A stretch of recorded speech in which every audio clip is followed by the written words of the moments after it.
It's time for another episode of Let's Talk Business, featuring interviews with South Carolina business executives, community leaders, and government dignitaries. Let's Talk Business is a truly one-of-a-kind business-to-business talk show. And now, here's your host, longtime South Carolina business publisher, Rick Jenkins. Hello, everyone, and welcome to Episode 3 of Let's Talk Business. I'm glad to have you here.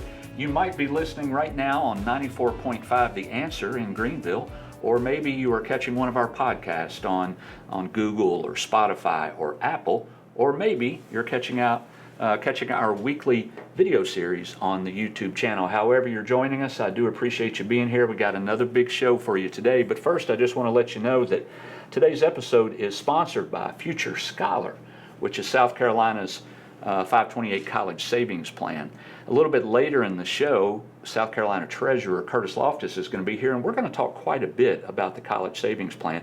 Future Scholar helps you save today for your child's future college education. A Future Scholar account can help you grow your savings more efficiently by offering tax advantages, investment options, and flexibility that puts you in control. But again, Curtis Loftis will be here, and we'll get into that in specifics. I want to tell you just for a second who we got on the show today. It's a good show.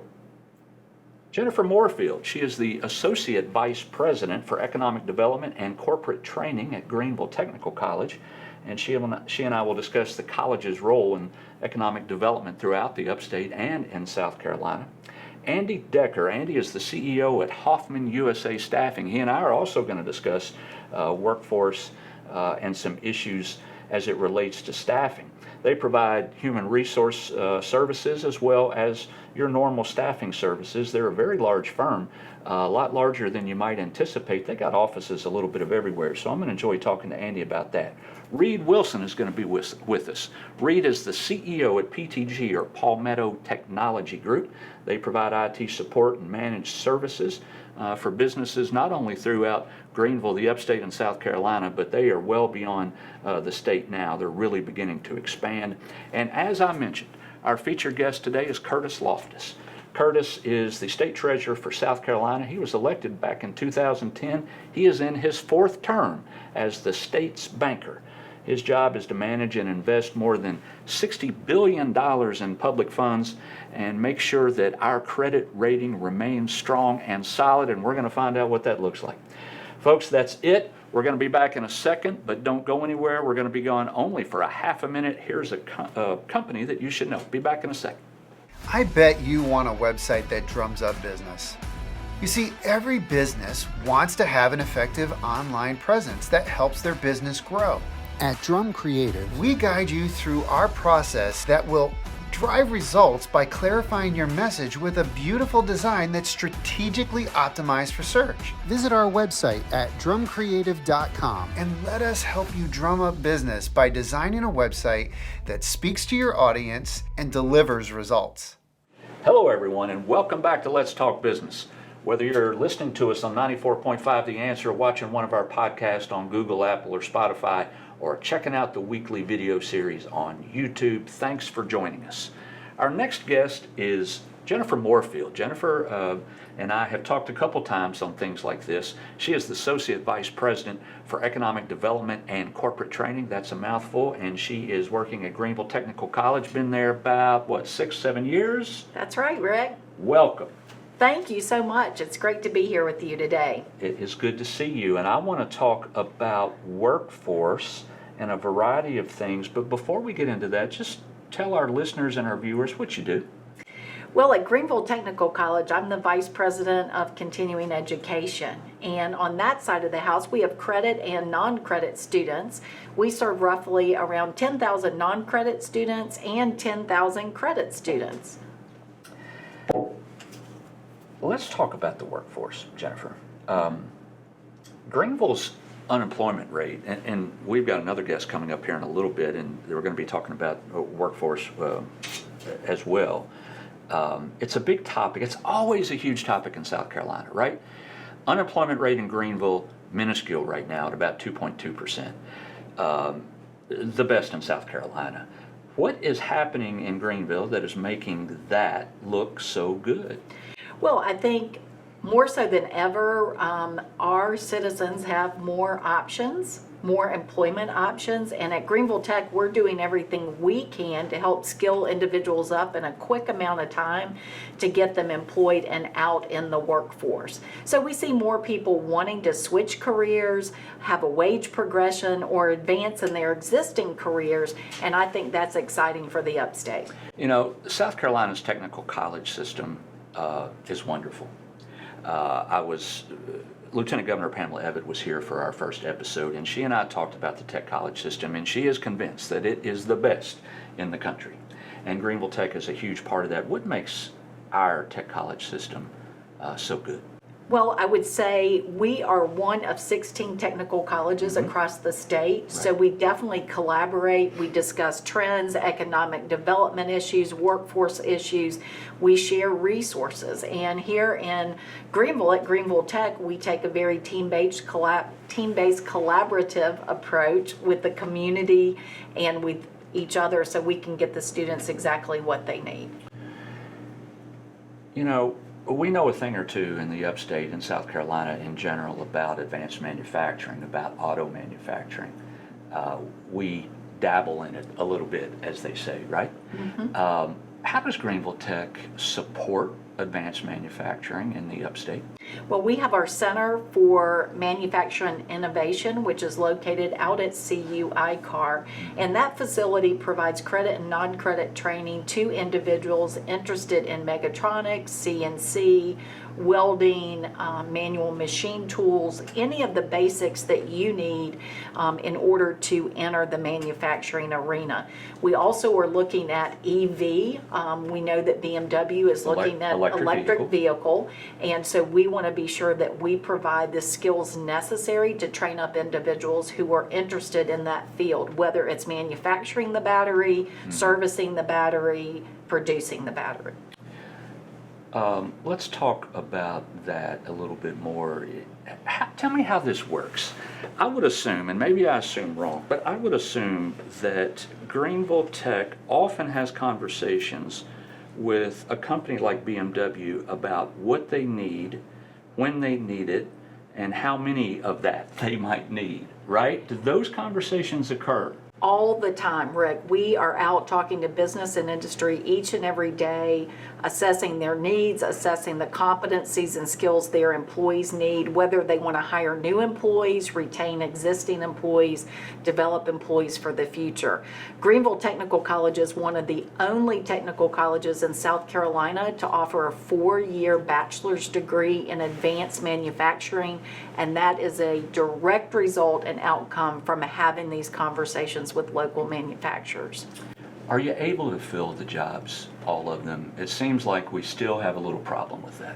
Well, we're worried, everybody's worried about how do we fill the workplace pipeline? How do we develop the workforce? And so I think that we just partnered together. We collectively work to build skills, offer quick jobs, as I mentioned, work with employers to establish technical scholar programs or apprenticeships so that we can get students interested in the field of study earlier and fill that need. Right. I'm going to give you my opinion on something, and I'd like to hear what your response is.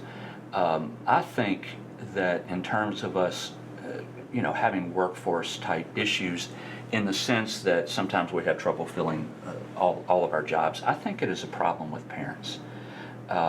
Because, partially, a problem with parents, because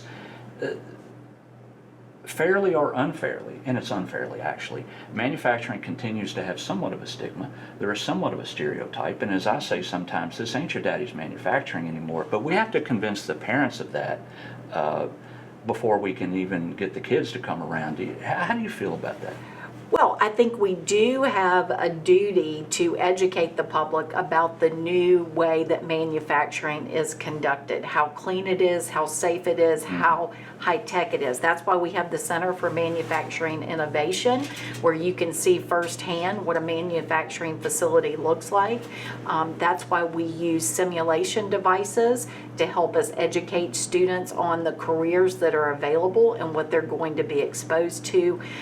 We are partnering with Moorefield in July to host Right. advanced manufacturing nights where we can showcase this technology, these programs, and have the parents and the kids come visit us, ask questions, set them up for an individual tour. And I think all of those things help to change that perception. Right. Jennifer, that's really good stuff. Thank you, Rick. I appreciate you joining us. Well, we appreciate it. Folks, that is Jennifer Moorefield. She is the Associate Vice President for Economic Development and Corporate Training at Greenville Technical College. And I don't want you to go anywhere. We're going to be right back in only 30 seconds with our next guest. But first, here is a company you should know. I bet you want a website that drums up business. You see, every business wants to have an effective online presence that helps their business grow. At Drum Creative, we guide you through our process that will drive results by clarifying your message with a beautiful design that's strategically optimized for search. Visit our website at drumcreative.com and let us help you drum up business by designing a website that speaks to your audience and delivers results. Hello, everyone. Welcome back to Let's Talk Business. Appreciate you being here. And like I said earlier, if you're watching us on 94 or listening to us on 94.5 The Answer in Greenville, you can also pick us up on podcast, the biggest podcast platforms such as Spotify and Google and Apple. And we are also a weekly TV series or YouTube series, and you can just go to our YouTube pages and check us out there. But however you are joining us, appreciate you being here. Up next is Andy Decker. Andy is the CEO for Hofmann USA Staffing. Andy, welcome. It's great to be here, Rick. Thank you. It is good to have you here. I was talking to Jennifer Moorefield just a little bit ago in this episode. Jennifer is with Greenville Technical College, and we were talking a whole lot about workforce and labor issues, and I want to get into all of that with you here in just a second. You being with a very large staffing agency that has an office in Greer, is that correct? Correct. And but you sit in Atlanta? That's where our U.S. headquarters is located. Gotcha. Okay. Is Greer the only South Carolina office? Yes. Okay. Where else do you have offices? So we have offices in Northern Virginia, in New York, in Dallas, in Houston, in LA, and several throughout Atlanta. But we served clients in 23 states last year. All right, now that's interesting. Every city that you just said right there was a large city, and then here you are in Greenville and Greer and these tiny towns. What brings you here? Well, we've been in Greer for 10 years now. Right. We've been in the Greenville area for 10 years. We've been in Greenville now since 2020, in Greer since 2023. One of our largest clients, our largest industries is automotive. Makes so as sense. you can imagine, IK Hofmann USA is part of Hofmann. Yeah. The Hofmann Group, which is a German-based organization. Okay. So we've been serving automotive clients and Right. German automotive clients for 38 years now. And we dabble just a little bit in auto manufacturing Just here a little in the bit. upstate. Absolutely. Yeah, we are a growing advanced manufacturing hub, as anyone who's listening to this show knows, with BMW here. But we also got auto manufacturers throughout South Carolina. Which ones do you do business with? How's that work? Yeah, we do business with a number of the tier 1 suppliers at BMW, and BMW is our largest client. We've Got it. been their second partner now for a little over 2 years, and we have about 400 people strong going to work today and tomorrow. How about that? Yeah. Tell us about your services. What do you offer? Sure. So we provide contract to hire, and direct hire staffing throughout the United States. We do it in a number of industries, and we do all positions such as HR, accounting, IT, but really we've grown up in the light industrial space, so production, manufacturing, and things like that.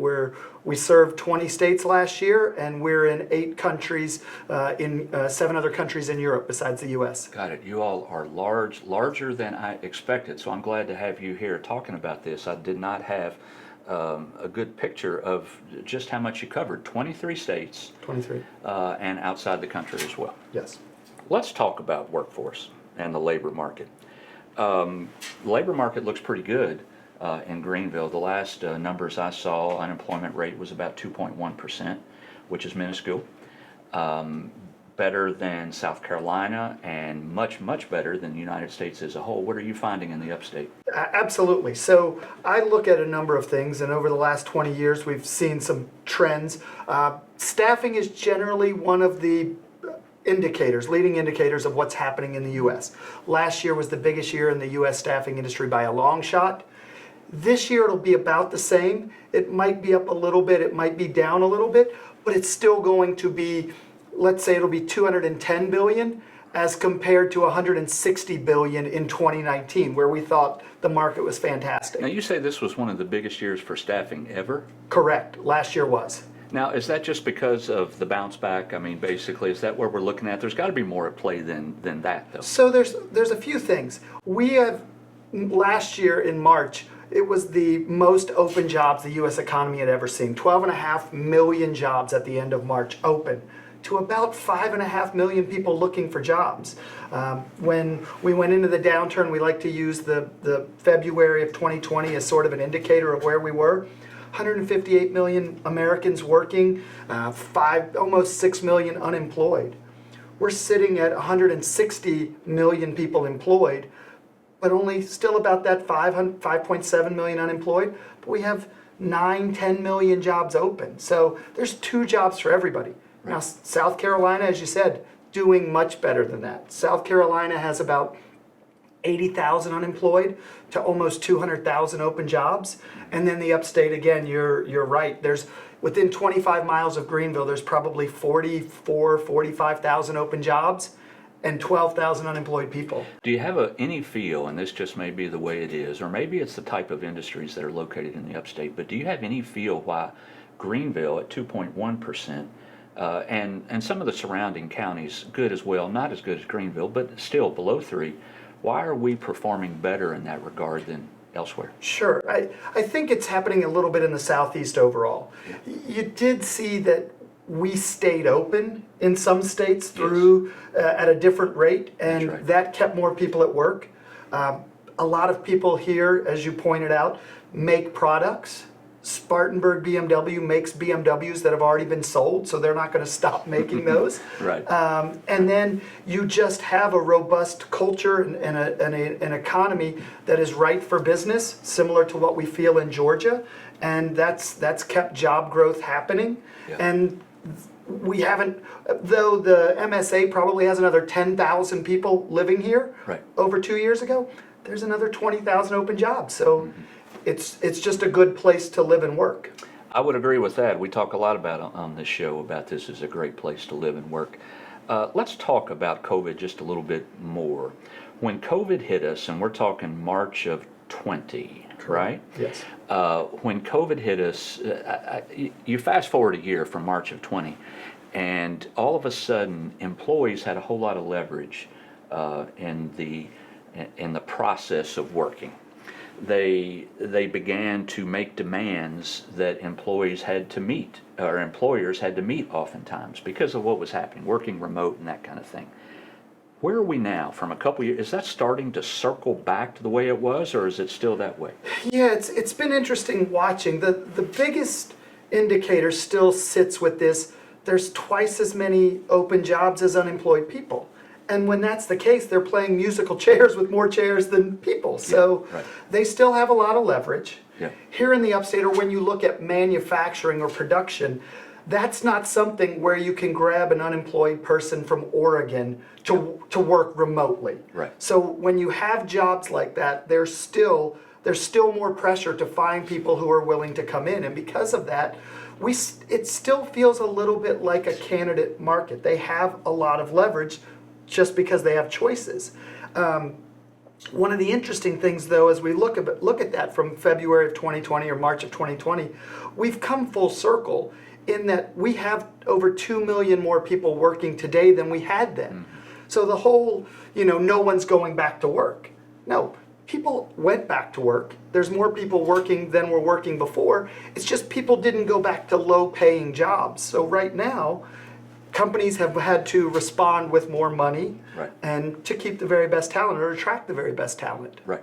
I'll get you out of here on this. Look into that crystal ball of yours. What does your gut tell you? What is the economy going to look like for the upstate and South Carolina in the remaining part of this year heading into 24? Yeah, I wish I could tell you that, but I would say all the indicators that I look at from where staffing, it usually goes into a recession about 6 months ahead of the economy, and where is the production and manufacturing, everything still seems good. If we weren't listening to the news, we wouldn't be talking ourselves into a recession, which is what we're trying to do right now. That's interesting. That's an interesting way to put it. Andy, I appreciate you being here. It was great to talk to you. You too. Folks, that is Andy Decker. He is the CEO at Hofmann USA Staffing. Appreciate him being here, but don't go anywhere. We're going to take a short break, just 30 seconds, and we'll be right back. Here's a company you should know. PTG actually stands for Palmetto Technology Group. We're what's called a managed service provider. We exist to align technology to business value.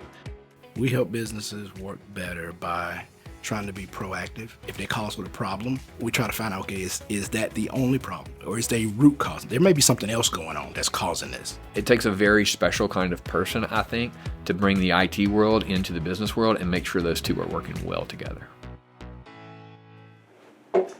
Hello, everyone. Welcome back to Let's Talk Business. I am your host, Rick Jenkins. Appreciate you being with us. You know, more and more companies today find themselves in need of IT support. It seems like every time you turn around, someone is getting hacked. All this cyber security stuff, that's a big deal, right? And technology advancements are so fast and so furious that it is hard to keep up. Lots of companies don't have the availability or the ability to hire someone in IT, kind of solely dedicated to IT. However, there are other options out there. And this next guy that I got talking to me, he can discuss those types of options and let you know if you are a new company, if you're a startup, or if you are early in your journey as a new business, what options might be available to you from an IT perspective. And this guy is Reed Wilson. He is the CEO of PTG, or Palmetto Technology Group. Welcome, man. Thanks, Rick. Glad to be here. It is good to have you here. Thanks for joining us. You know, before we get into PTG, we'll talk about that in a second, but let's talk about you for a minute. You have been doing, let's see, you founded PTG in 07, is that right? But before you did that, you were a sales dude, first and foremost. That's right. Right? Yeah. What were you doing at that point? Yeah, so I graduated from school at Citadel in 99 and met John Sterling here in Greenville. He tricked me out of pursuing other interests and coming to work for him in 99. And so I was with the sales team there at DataStream up until our exit. Infor bought DataStream in 2006. I stayed for about a year after the exit and then started PTG in 2007. So at that point, though, you were selling software products. Correct. Right. That's right. Okay. Yep. All right. So 2007 comes along and you decide, you know, man, I want to do this on my own. I want to start my own gig.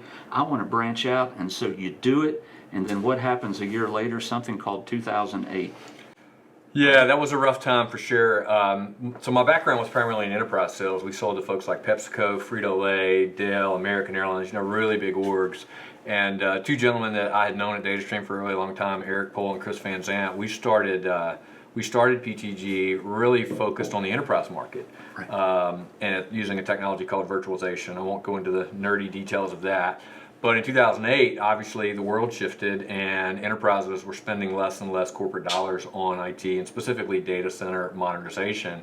So we had to pivot pretty quickly out of the enterprise market and into the SMB world. I always tell people, when you're starting a business, very seldom is the business that you started the business that you end up with, and that's certainly true for us too. So we made that pivot in 2008 to focus on the SMB space, specifically on the Microsoft world.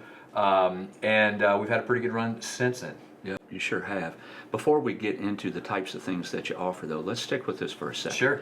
You guys, your corporate office, your main office is in Greenville. That's right. Right? But you all are expanding. We are. Tell me about it. What's that look like for you? Yeah, we've got offices in 5 or 6 different cities now. Really, primarily on the East Coast. That's really started in the past, call it year. We're just seeing that as more and more folks go to remote work, we can support their end users and their technology really wherever they happen to be. Right. So that was one good thing, I suppose, if you want to look at it that way, that came out of COVID is remote work. That's right. That might help for sure an industry like you guys. Let's talk about your services. Now, one thing, and we talked about this just briefly before we came back on the air, and that is that fractionalized services seem to be becoming more and more popular today. right? As a matter of fact, just in the last episode, we had a guy, Bill Simmons, with us who works for Thrive Industries, and he provides fractional CEO assistance to companies. Yeah. But you can get a fractional anything, but you all, for putting it simply, can offer fractional assistance within the IT industry, correct? Yeah, I mean, so hiring good quality IT folks is really difficult these days, and if you hire a good one, they update LinkedIn, and about 32 seconds later, every recruiter in the world is calling on them, right? Yeah. And so our niche really is smaller organizations that either don't want to have in-house IT, don't really need full-time IT, and they just need help. Really, we do that on a recurring basis, and I like to say we take care of it from soup to nuts. Simple things like, hey, I can't print today, to hey, I need to move my entire IT infrastructure to the cloud. Our team can handle those kind of requests for our customers. What are the types of companies we're talking about here on the large end? Where you're covering a whole lot of things, as you said. Yeah. I mean, give me an idea of who might be a client. Yeah, I mean, so I would say our average customer is probably in the 50 to 80 employee range. We've got them down, as small as 5. And I think our largest customer is up to about 2,200 employees today. So by and large, we're talking about folks that are in the professional services industry, legal, healthcare, manufacturing, financial services. We're seeing a lot of those types of businesses that, as more and more of their technology has been moving to the cloud, everybody thinks that the cloud should be easier and cheaper, and really all that means is your firewalls now, everything used to be really easy to secure because it was inside your office. Now we've got data everywhere. Right. And so, one of the promises of the cloud has been it will be cheaper and faster, and unfortunately that's not really true. It's certainly faster, but over the long haul, what we found is securing that infrastructure is pretty doggone difficult. And if you do like a 3 or 5 year total cost of ownership, it's almost a wash from, hey, I'm going to have my servers in my closet, to I'm going to put my servers in the cloud. You mentioned manufacturing industry. Do a lot of work there? We do, yeah. Yeah? Mm-hmm. Why is that? I would think that the manufacturing industry would require some type, and of course it's just my ignorance talking here, but I would think that it would require some type of specific knowledge about all of this crazy technology that, tied to Industry 4.0 within there. But you all can provide that. Yeah, so I think it's important to remember that we're a conduit, right? And so most of our manufacturing customers have specialized relationships with the folks that make that manufacturing equipment, but they rely on our team to serve as the liaison between the folks inside the organization and the end provider of that software. And even in those scenarios, a lot of manufacturers still have a lot of back office, right? And so they're using things like email, file share, printing, just general cloud. So I want to be clear, we're not going in and supporting a customer's PLC or our machine apps, but we would work with those vendors on behalf of the customer if there's a big upgrade that might be coming up. Startups, do you do a lot of work with startups or people who are in the beginning stages of that journey? I'd say we do a lot of, I'll call it pro bono consulting for folks that are in kind of that really small stage, because typically at that stage, your organization isn't very large, and as a result, it hasn't gotten overly complex. I love those kind of engagements early on when we can just kind of coach a potential customer, because we know they're going to grow, and that becomes a larger customer for us down the track. I would guess that with folks that are in that situation, small businesses and startups, that there are things that they can do right up front that's going to save them money in the long run, and they don't know what they don't know. That's right. Right? Yeah. What's that look like? Yeah, so I would say a couple of common mistakes that we see folks in the startup mode make is, number one, they kind of cheap out on the hardware side, and I don't mean that in a negative fashion necessarily, but they'll go pick up a machine from Best Buy, or they'll order it off Amazon.com, and the machine that you use at home is really made to use an hour or two a day, and these devices that are inside a customer environment typically are going to take a little bit more of a beating. So we encourage customers, go with a business class style device early in the startup days. And then I think also the two other areas that we see folks don't think about until it's too late is security. That is just absolutely critical, and it's not just like the hackers and that kind of stuff. Certainly that's scary stuff, but also just understanding who your vendors are. And so we got pulled into a situation a couple years back where a law firm had gone with a smaller kind of startup infrastructure provider for their case management system. They didn't really do their due diligence on the back end. That case management system actually got hit with ransomware, and the customer basically was without their case management system for a long period of time. And so really do your due diligence on who your vendors are when you're in those early startup phases. And then the third thing I think that's really critical is just understanding where are we keeping data. We go into customer environments all the time, specifically in the startup world, and they've got data stored in Gmail, in their Yahoo, in Dropbox, in Google Drive. And that works when you're smaller, but as your organization grows, you now have data that goes everywhere. And when it comes time to actually control that, that can be pretty difficult if you don't have a handle around that right out of the gate. Reed, I'm going to get you out of here on this. There's a lot of companies out there. There are a lot of CEOs that are sitting, that are listening or watching. Give some advice to those folks. What can they do right now, within a small organization format that could save them some money that they're not even aware that they might be able to save? Yeah, I'd say there's three. Yep. First and foremost, if you have any budget at all to spend, we had this customer ask this question. I've got $10 to spend on security. What should I spend it on? And my advice was spend all $10 first and foremost on awareness for your end users, because that's how most of these bad guys get in. They just trick the end user into doing something that they shouldn't do. The second piece of advice I would give you right out of the gate is really understand what's included in certain types of licenses. Microsoft 365, for example, is a very wide product that can do a whole bunch of different things, and we see customers oftentimes that are overpaying for multiple subscriptions without maximizing that license that they might have. The third piece is, I'm just amazed. I mean, even organizations in the $30, $40, $50 million range, they don't have an annual IT budget. And so that's an area that we can certainly help them with, but I would say really understanding what your IT costs are right out of the gate and including that in your budget are really, really critical. Reed, that was really good stuff, man.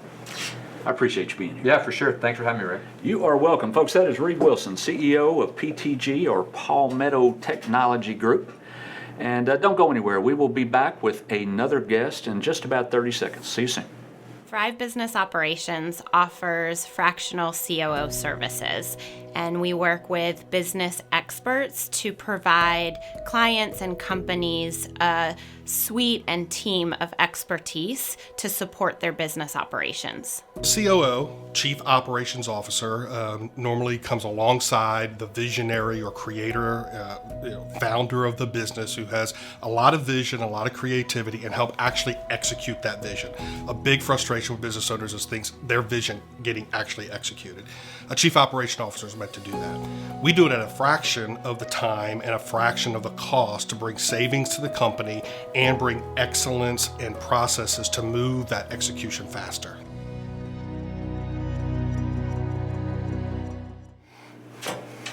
Hello, everyone, and welcome back to Let's Talk Business. I'm your host, Rick Jenkins, and it is time for our featured guest here on this episode number 3 of Let's Talk Business. And our featured guest today is Curtis Loftis. Curtis is the state treasurer for South Carolina, and he is pretty much responsible for managing about $60 billion in funds. He's the state's banker. Curtis, welcome. Good to be here, Rick. Nice to see you. It is good to see you too, sir. We haven't talked in quite some time, so I'm looking forward to this conversation. Well, good. Let's talk business. What do you say? I'm all for it. Okay, so, Mr. Treasurer, you are responsible for making sure that the state's credit rating remains good. How do you do such a thing? Well, that's an exciting topic to start off on. Yeah. Make sure we don't put people to sleep. Credit rating is important because just like in your private life, you want to borrow money as cheaply as you can. And South Carolina is a conservative state, so we need to make sure we reflect that. So we deal with all of the credit rating agencies. There's 3 main ones on a regular basis. We're up there, they're down here. We talk to them probably on a weekly basis. We even hire a consultant or 2 that helps us with that. So South Carolina is a highly rated state, it's AAA state, and because of that, we're able to borrow money at the most advantageous rates. And then the groups under us, the cities and counties and universities, they all are affected by that high rate of ours. It helps them borrow money at less rates. Right. You say you hire consultants. Yeah. I wouldn't have thought that, but it makes sense. Tell me about that. Well, it's a world to itself, financial advisors, and they or they'll have, like our consultant probably has 10 states or 12 states. So they're in these buildings in New York, S&P, Fitch, the radiations, they're in there weekly. So it doesn't hurt to have that presence because we can't be there every week, of course. Right. So tell me what South Carolina debt looks like. We have very little debt. We are an under-debted state. In fact, we get lots of calls. I get lots of calls where I go, hey, why don't you bond lawyers and bankers, why don't you issue some more debt? Define very little debt. We have about $150 million of general obligation debt. General obligation debt is the important debt that we talk about because that's the one that the taxpayer pays. Now, the universities have some debt, but that's paid back from revenue they receive or Ports Authority or different agencies. There's a revenue debt out there, but that's paid by people other than taxpayers. But to have only $150 million or less in general obligation debt is almost unheard of. Yeah, I suppose I've never really thought about it, and until you said that number, I would have no idea what to guess. And so I suppose that my ignorance keeps me from understanding if that's good, bad, indifferent, or what. How does it compare to someone else? And I don't know how you might know this, but North Carolina, our neighbor, how does it compare to a neighbor, or how does it compare to a like-sized state from a population perspective? To most states, it is much less. Now, there are a few states that have no debt because they'll have a lot of, say, mineral money, oil money, something like that. Nebraska, I think, has no ability to even have debt, if I remember right. I could be wrong about the state. It's one of those states because they have a lot of this mineral debt. So in South Carolina, what we do is we're conservative. We don't have a lot of debt. We've been paying it down. And all of a sudden, in the last 4 or 5 years, things have really turned for us. Not just as the economy being good, but all this COVID money. COVID money is everywhere. It just, every time we turn over a rock, there's COVID money. And much of the COVID money's not even been claimed by the state or people in the state yet. It's still in D.C. waiting to be sent out. So we've got all this money. Every time it's spent, there's sales tax. Every time somebody gets, say, a PPP loan on their property, maybe they build a house out of it. There's all sorts of things that happen, and then there's more tax revenue comes from that. So we have, last night in the bank, we probably had $40 billion, maybe $41 billion. Usually this time of year, it'd be $20 billion. Mm-hmm. But I want to turn our attention now to a few things that I know the treasurer really likes to talk about. And we're going to start with probably the biggest thing, and that is the Future Scholar Program. Tell us, Mr. Treasurer, about the Future Scholar Program. I love the Future Scholar Program. I know you do. It's a $6 billion program. People have a hard time understanding how big it is. If you put it in the ranking of South Carolina businesses, it makes a lot of businesses look small. Right. We have over 200,000 participants. The General Assembly has given me a great program to run because it's tax advantage. You beat the tax man 3 different times. When you fund it, it works like an IRA kind of. You fund it, that's a state tax deduction right there. It grows state and federal tax free. And then when you pull it out for educational expenses, that's free too. So you start with kids 0 and you start chunking a little money each month, you get those deductions. And if your granny makes a contribution, she gets that deduction. So it works out pretty well. A lot of people kind of use it for some tax considerations. But you take it out for college, take it out for trade school, tech school. You take it out for K through 12 private school tuition, including Christian school. So it's so flexible. Not just schools in South Carolina, but all around the country. You'd be surprised how quickly Harvard will grab that check because they want the money, and that's what it does. It allows you to save for money in a tax advantage way. It is by far the best program you can find, especially if you're a South Carolina resident. If you're from outside South Carolina, you don't get that state tax deduction. But because of that, that's one reason it's grown so quickly. And so we're really excited about it. It's just a great program. Well, and I think it compares extremely favorably to programs in other states. I mean, when you look at comparisons, it's always considered one of the best, yes? Yeah, we compete in the marketplace. We compete with for-profit businesses. We have some of the biggest banks in the world manage our programs, and they sell them for us on their big platforms. So we're very excited about it. It's a great setup for people in South Carolina. Now, the question is, how do you get somebody to start the plan? So we looked at it and we said, well, let's make it simple. So the computer forms, you go on the computer line, futurescholar.com, it's easy to set up. If I can do it, anybody can do it. It doesn't cost you a dime. You don't have to fund it right then. There are no fees. There aren't going to ever be any kind of opening fees or that kind of thing. So you set it up. So if you're smart, you set it up as early as you can, then you start funding it. Maybe if you just fund it $5 or $10 a month to get yourself started. But when you start talking to your granny and your uncle and your cousins and your best friend, they love to help other people with education. Like, I refuse to buy any of my nieces and nephews presents. They've got everything they need. I'm not going to do it. You know, I'm the grumpy old bachelor uncle now. I've been divorced a long time. But if they say, I'd like a little help with my college 529 account, I write that check just as quick as I can. Because why wouldn't I? It's something that matters. It's not that old blue sweater that you're always buying and people pass around. It really matters. And so it can be used for any type of school. It can be used for a four-year institution or a 2-year technical college. That's right. As long as they're accredited schools. I mean, there's thousands of accredited schools in South Carolina and the United States, and there's 680 is I think the last number I heard overseas. It's cordon bleu cooking schools. I am told, I have not verified this, but there's a golf school. You know, it's a real college in Florida. Really? Yeah. And of course we have that. You know, Coastal Carolina has that golf program. And did you know you have to play golf, to be in the golf school? You have to have a PGA card. I didn't realize that. Yeah, we had to work with it last month. So it's not like, hey, I like golf. I'd like to be in the golfing business. I'll go do that. No, you got to play. Yeah, that's serious stuff. It's really interesting. But so all those kinds of things you can do. If you want to retire and say you want to go, you're a young man, you can still go to say law school. Go to Pepperdine. Why not sit in Malibu? Look at the Pacific Ocean every day. They're more than happy to take your money.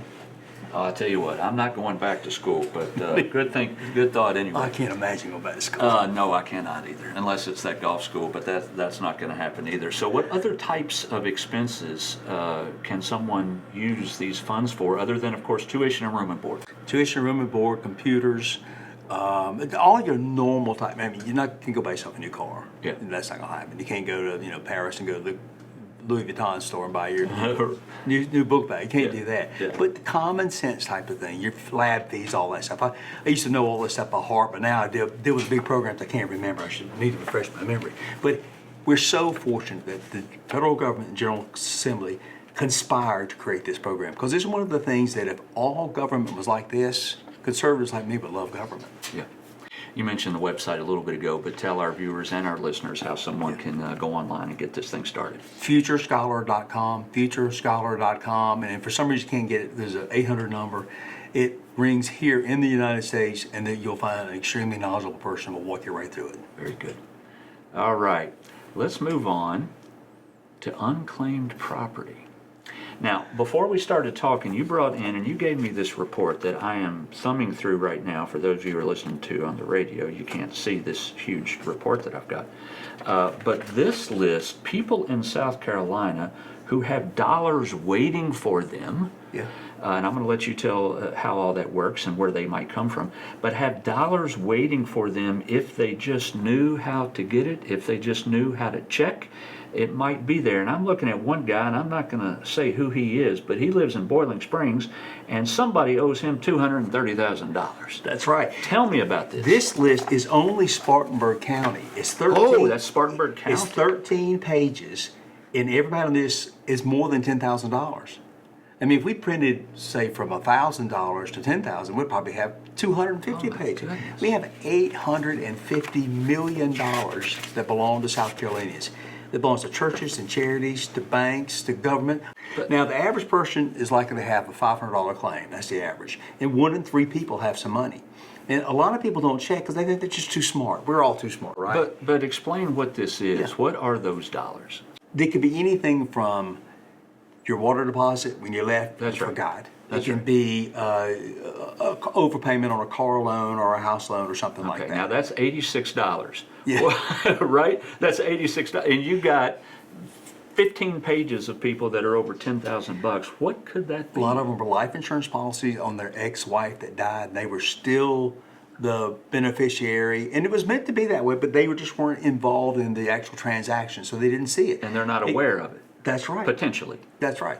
We had a case down in North Augusta recently. We owed a lady $566,000. Her father had worked for the railroad. He was a conductor. He died, and there was the money. So it came to us 20 years later, not 10 years, but 20 years later. Should have come at 10. We were auditing this firm, came to us. So I called her, talked to her for a minute. She thought I was a crook. Of course. Yeah. So her father had been a mason, so I called the head mason. Head mason, I know the old man, I'll call her. He called me back, said she thought I was a crook. Yeah. Same thing with the state county treasurer. I sent the county treasurer down there. He's a great guy from Aiken, Jason Goins, and he said, Curtis, she thinks I'm a crook. She won't believe me. Well, I ran into Bill Hickson on the campus of the State House. And Bill was their House of Representative member. He said, Curtis, I've been in the House 100 times. I've been selling insurance for 30 years. Will you go? He went. He said, it took me 20 minutes to convince her and for her to finally say, Bill, if you think I should take this money, I will. Well, it starts off at $566,000. We always do another search, checking out, because money comes to us, it's lost. It's all numbers and names are crunched up and spelt wrong and all this stuff, right? So we found there's $200,000 in dividends. So she's at 766. Well, that's pretty good. And while we're doing the paperwork, and it takes a week or two to get all this done, while we're doing the paperwork, we get a letter from CSX. Hey, you owe this lady $566,000 in stock. Well, we assumed it was the same stock, but we didn't know. No. We always check It was different. if the stock had split. So it was 566 plus 556 plus 200,000. So she got over $1.3 million. And Hickson called me and said, you gonna call her? I said, no, we have somebody upstairs who's got a good relationship with her because she thinks I'm a crook. And you should never trust anybody on the phone. And when we call somebody, we never say, give us information. We say, hey, we've got some money for you. Go to this website, check it out. If you want to call your representative, if you want to call the governor's office, doesn't matter. Because it's our job to give it back. $850 million. It would sound shady, though. It would sound shady to get Barack and Michelle Obama have money for them at 1600 Pennsylvania Avenue, which is the White House, from a health care insurance place. So it happens all the time. George Bush, Donald Trump. I had a Saturday afternoon, I went through looking at all those states. All these people have money. It happens to everybody. Find it. And while you're there searching at treasurer.sc.gov, treasurer.sc.gov, search for your friends, search your pastor, search for your mom and dad. Because if you don't find anything for yourself, you still get to say, hey, Rick, guess what? I found $500. Yeah. And by the way, the treasurer told me, you owe me lunch. You got it. Well, so what happens to those funds over some period of time? I would assume they're not going to sit there forever. What we do is we have an actuary involved. We keep all of the money. So we have this $850 million. But we'll keep about $90 million in the house, the treasurer's office, so that we can pay claims out. Because see, we're going out across the country and bringing money in. Right. We're going to John Hancock, and Bank of America, and all these places and say, hey, you owe us money. Give us this money that belongs to us. And so some of that going. So about $750 we've already given to the state. Now, I have a claim on that money anytime. It's still in my possession, of course, because I'm the treasurer, have all the money. But they can build bridges and whatever they want to do with it in the meantime. But if we ever needed money to fund this, I just go grab it back. So your money's going to always be there. We've returned money from the 30s and 40s. It's unbelievable. Yeah. I can see why that's one of your favorite topics, because that's fun, right? That's good news. Yeah. That's when I have good a news. hard week, my staff knows that on Friday afternoon, if it's been a hard week, I'm probably making a call or two on this because it is fun. And my sister and I, we've gone out, we traipsed over fields through vacant houses, looking and finding people, and they're just always surprised. Like, what are you guys doing here? We got money for you. Yeah, right. Right? All right, I'm going to get you out of here on this topic, and it's a big one. I saved this for last because I find it a little complex, and it's ESGs. I wasn't familiar with it being called ESGs. I'm familiar with the topic itself, but ESG stands for Environmental, Social, and Governance Investing. And so before we jump into it, why don't you just tell folks what that means? Well, it's supposed to mean it is a way to invest, and it's a way to invest for a long-term goal. That's what it's sold as, but that's not what it is. It is a speech and behavior code that the left has given us, and we accept it. They've done the same thing with diversity, equity, inclusion. They've done the same thing with the corporate equality index. When people look out there and say, why do we have all this Gay Pride Month in June?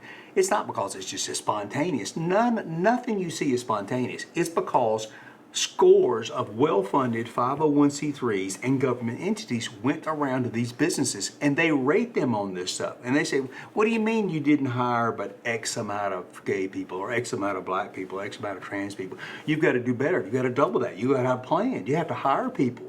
If you don't, and large investment firms won't buy your stock. If you don't, large banks won't lend you money. If you don't, you're going to get bad publicity.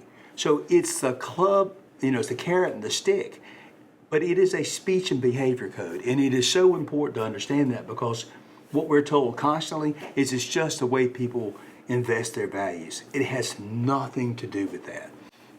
Now, proponents of this would say that it encourages companies to act responsibly, right? Now, critics are going to say that it is something that exists to further political agendas, specifically, as you're saying, potentially from the left. But this has been around a long time. Mm-hmm. This type of thing has been around a long time. We discussed this before it came on air. It began, I don't know, back in the 60s at some point, but it has, over these last several years, really begun to gain steam, and people are becoming more and more aware of it. What has led to this becoming what it is today? Well, it's been a long movement, like you said, but it never got much traction until 2008, the meltdown that almost melted down the world, right? Yes. That great economic dislocation. And what happened was that Occupy Wall Street and lots of other organizations like that made so much ground on Wall Street, on the investment banks, on the big global banks and stock houses, that one side, kind of the investor guy, said, hey, let's just join forces. We'll give you the S and the G. We don't care what you do. We'll hire as many of whatever kind of people you want. We don't care. What we want to do is we want the E. They call it the environment, but it's really energy. You control energy, you control the world. Right, and just to reiterate, the ES and the G, environmental, social, and governance. That's right. All right, keep going. So the social is huge. It's the ones like Goldman Sachs will not take a company public unless it has a certain amount of people, types of people on each board. Well, what business is it of Goldman Sachs? You see what they've done? It sounds like, oh, they just want to make sure that everybody's represented. No. They now have taken the power of deciding who goes public and who doesn't go public. That is an immense amount of power and money. Because if Goldman Sachs passes, well, then JP Morgan passes. And then Bank of America passes. So it's the gateway. They're saying to Rick's big company that's ready to move, ready to go public, you can't, because you're a family organization. You don't have enough people of certain backgrounds or sexual preferences. What does that have to do with running your business? How do you fight it? It's not easy. I'm a Republican, so I love business. I was a businessman all my life, and I still think of myself as a businessman. But our votes are important. But our dollars are the most important thing we have. If we don't selectively use our dollars to fight this, we'll lose.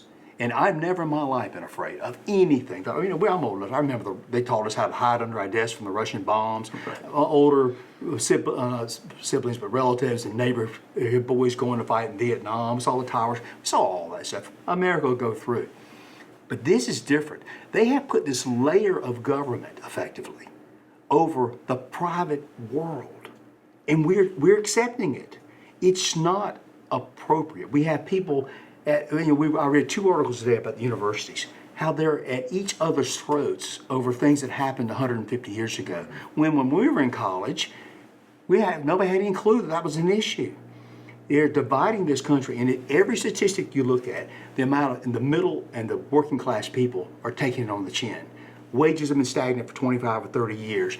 No savings, no retirement possibilities. Houses prices are going up, but their equity is going down. When are we going to turn around and say, we're tired of the world's richest people taking all the money? Because we're headed, ESG, DEI, Corporate Equality Index, all of these things is the pathway to a new feudalism with this massive worldwide organizations that run everything. And I sit in the meetings and have been on the phone calls with the Federal Reserve about the central bank Federal Reserve currency. They want to do away with the greenback. They want to tell you when you can spend your money and where you can spend your money. It's a terrible thing. We've got to use our dollars to say no. You obviously are passionate. I love freedom, and you know what bothers me the most? I know we're running late on time. You look at like the black population in South Carolina, struggled, fought tooth and nail, and died to get out of slavery. And now, just in time when they finally got to the point, way too long, of being able to participate in the richest country in the world, we're taking the richest country in the world and making it poor. Black people now are living less long than they used to, along with white people. A black kid in 1958 raised and had a higher level in 1988, or 98, excuse me. We're backing up. We're taking away those hardcore rights and freedoms that were born. We cannot be a free and prosperous country if we don't have freedom. And that's what ESG is. It takes our freedom from us. I can't think of a better way just to end it right there. Curtis, thank you so much. Thank you. Thank you for having me. Well, I appreciate it. I appreciate your comments. I appreciate your passion. I appreciate you being here. Folks, that is South Carolina Treasurer Curtis Loftis, and that wraps up another episode of Let's Talk Business. Appreciate you joining us. And again, every Saturday at 4 o'clock on 94.5 The Answer, also on all your most popular podcast platforms, and a weekly YouTube video series. We'll see you next time.